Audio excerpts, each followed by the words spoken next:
এই নে বেটা খা, জাল হয়েছে ভালো তো মজা লাগতেছে। ও বাবা একলা কত ঢোকা দিচ্ছ লাগলা আমাকে কি করে রাখ এ মা দুইটা পাড়ি পেয়ারাটা অনেক মজা হয়েছে। ওই খারা খারা সবটি গরুর মতন খাইতেছস, বয়া কেমন যায় না? খাওয়া শেষ করে সবটি নামাজে আয়।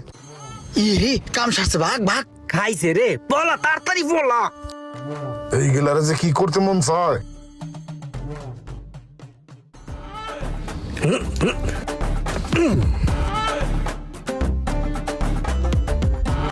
এক দুই তিন চার পাঁচ ছয় সাত আট নয় 10 11 12 13 14। হ্যাঁ মামা তুই শেষ দে। ধর খেল।